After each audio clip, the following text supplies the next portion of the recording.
재테크를 시작하려고 할 때 가장 많이 하는 질문이 있습니다. 그래서 지금 뭘 사야 하지? 부동산을 사야 할지, 주식을 사야 할지, 금을 사야 할지 헷갈립니다.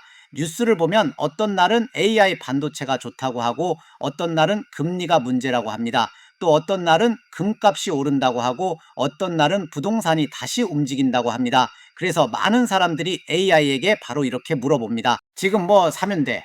앞으로 올 종목 알려줘. 부동산, 주식, 금 중에 뭐가 제일 좋아? 그런데 이 질문부터 조금 위험합니다.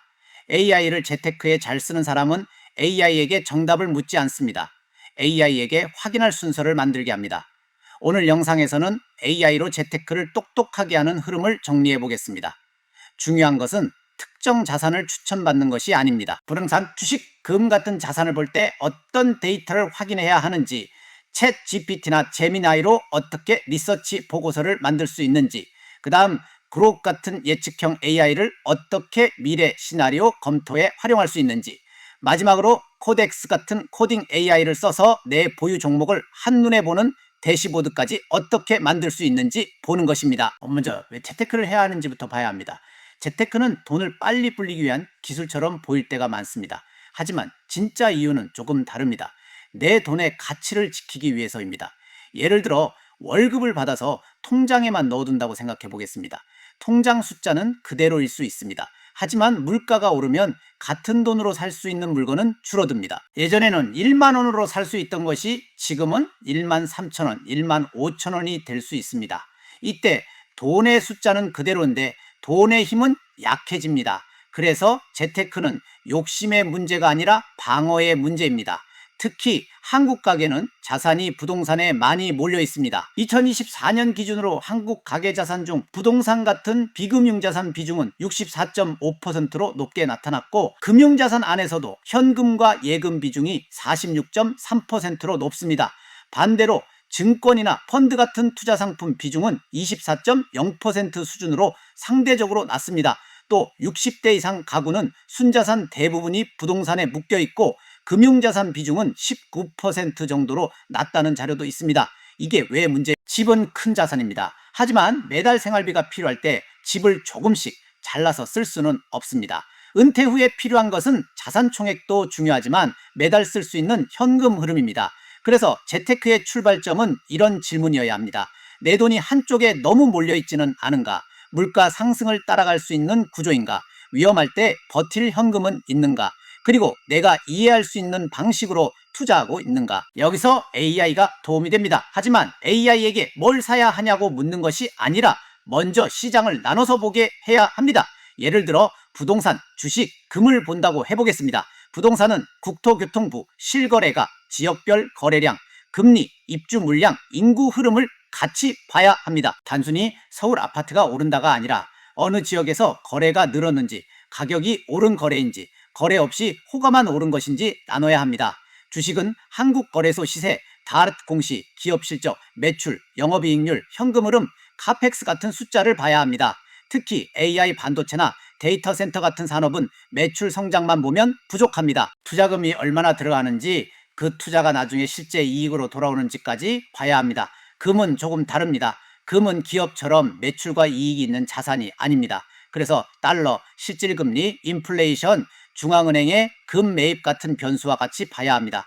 금값이 오르는 이유가 안전자산 선호 때문인지 달러 약세 때문인지 금리 하락 기대 때문인지 구분해야 합니다. 이렇게 자산마다 봐야 할 데이터가 다릅니다.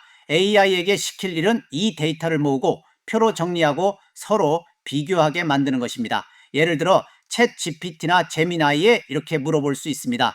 부동산, 주식, 금을 비교하려고 한다. 각 자산별로 확인해야 할 공식 데이터 출처, 핵심 지표, 위험 요인을 표로 정리해줘. 또 이렇게 물어볼 수도 있습니다. 주식은 다트 공시와 한국거래소 데이터를 기준으로 보고 부동산은 국토교통부 실거래가를 기준으로 보고 금은 한국은행과 월드 골드 컨설 자료를 기준으로 분석해줘. 각 자산별로 최근 흐름을 판단할 때 봐야 할 순서를 정리해줘. 이렇게 하면 AI가 단순한 의견이 아니라 분석 틀을 만들어줍니다. 여기서 중요한 것은 출처입니다. AI가 말하는 숫자를 그대로 믿으면 안 됩니다. 반드시 공식 자료를 확인해야 합니다. 기업은 다르트 공시나 회사 IR 자료, 국내 시장은 한국거래소 자료, 부동산은 국토교통부 실거래가, 금리와 물가는 한국은행과 통계청, 금은 한국은행, 국제금시세, 월드골드카운슬 같은 자료를 기준으로 봐야 합니다. AI는 빠르게 정리해주는 도구이지 숫자의 최종 책임자는 아닙니다. 그 다음 단계가 딥리서치 보고서입니다. AI로 재테크를 잘하려면 머릿속 생각만으로 판단하면 안 됩니다. 짧은 보고서를 만들어야 합니다. 보고서라고 해서 거창할 필요는 없습니다. 구조만 있으면 됩니다. 첫 부분에는 지금 왜 이 자산을 보는지 정리합니다. 두 번째에는 사용한 데이터 출처를 적습니다. 세 번째에는 과거 흐름을 분석합니다. 네 번째에는 앞으로 볼 변수와 시나리오를 나눕니다. 마지막에는 투자 판단이 아니라 확인해야 할 체크리스트를 남깁니다. 예를 들어 주식 섹터를 분석한다면 이런 식입니다. AI 반도체 섹터를 분석한다. 최근 매출 성장률, 영업이익률, 카펙스, 재고, 고객사 수요, 금리 변화를 기준으로 보고서를 작성해줘. 단 매수 추천이 아니라 확인 기준 중심으로 정리해줘. 부동산이라면 이렇게 바꿀 수 있습니다. 서울 아파트 시장을 분석한다. 실거래가, 거래량, 금리, 입주물량, 전세가율, 인구 이동을 기준으로 보고서를 작성해줘. 상승 시나리오와 하락 시나리오를 나눠줘. 금이라면 이렇게 볼 수 있습니다. 금 가격을 분석한다. 달러 인덱스, 실질금리, 인플레이션, 중앙은행 금 매입, 지정학적 리스크를 기준으로 상승 요인과 하락 요인을 정리해줘. 이 과정에서 챗GPT와 제미나이를 같이 쓰면 좋습니다. 챗GPT로 초안을 만들고 제미나이에게 반대로 질문하게 하는 방식입니다. 이 보고서에서 빠진 위험 요인은 무엇인가? 출처가 약한 부분은 어디인가? 과장된 결론처럼 보이는 문장은 무엇인가? 초보자가 오해할 만한 부분을 표시해줘. 이렇게 하면 AI 하나가 만든 답을 다른 AI로 검토할 수 있습니다. 여기까지가 과거 데이터 기반 분석입니다. 그런데 투자는 과거만 보고 끝나지 않습니다. 결국 앞으로 어떻게 될지 시나리오를 세워야 합니다. 여기서 그록 같은 예측형 AI를 활용할 수 있습니다. 다만 이 부분은 정말 조심해야 합니다. 그록이든 챗GPT든 제미나이든 어떤 AI도 미래 주가를 100% 맞힐 수 없습니다. AI가 예측을 잘한다는 말은 정답을 안다는 뜻이 아닙니다. 주어진 데이터와 현재 정보 안에서 가능성이 높은 시나리오를 정리한다는 뜻에 가깝습니다. 공개된 예측시장 벤치마크 사례를 보면 실제 돈이 걸린 예측시장 테스트에서 그록 계열 모델이 71.4%의 정산 승률로 가장 높은 성과를 기록한 사례가 있습니다. 이런 사례는 그록이 미래 사건의 가능성을 비교하는 데 강점을 보일 수 있다는 참고 자료가 됩니다. 하지만 이것을 주식도 무조건 맞힌다로 받아들이면 안 됩니다. 예측시장은 예측시장이고 주식시장은 훨씬 복잡합니다. 그래서 그록을 쓸 때는 이렇게 써야 합니다. 이 데이터를 바탕으로 부동산, 주식, 금의 향후 6개월 시나리오를 만들어줘. 각 자산을 기대 수익, 변동성, 하방 위험, 데이터 신뢰도, 설명 가능한 이유 기준으로 점수화하고 랭킹을 매겨줘. 단 확정 예측이 아니라 시나리오로 작성해줘. 이렇게 물어보면 AI가 자산을 순위로 정리할 수 있습니다. 예를 들어 이런 식입니다. 1순위는 AI와 반도체 중심의 주식 섹터가 될 수 있습니다. 이유는 매출 성장 기대가 크고 글로벌 투자 흐름이 이어지고 있기 때문입니다. 다만 카펙스 부담, 고평가, 실적 기대치가 이미 가격에 반영됐는지는 반드시 확인해야 합니다. 2순위는 글로벌 대형주나 안정적인 현금 흐름을 가진 기업이 될 수 있습니다. 이유는 경기 변동이 있어도 버틸 체력이 있고 이익의 질이 비교적 안정적일 수 있기 때문입니다. 3순위는 금이 될 수 있습니다. 금은 높은 성장을 만드는 자산은 아니지만 인플레이션이나 금융시장 불안이 커질 때 방어 역할을 할 수 있습니다. 다만 금리가 높게 유지되면 금에는 부담이 될 수 있습니다. 4순위는 부동산이나 리츠가 될 수 있습니다. 장기 자산으로 의미는 있지만 금리, 유동성, 규제, 거래량 변화를 같이 봐야 합니다. 특히 실물 부동산은 사고 팔기 어렵기 때문에 단기 대응이 쉽지 않습니다. 이 랭킹은 추천 순위가 아닙니다. 확인 우선순위입니다.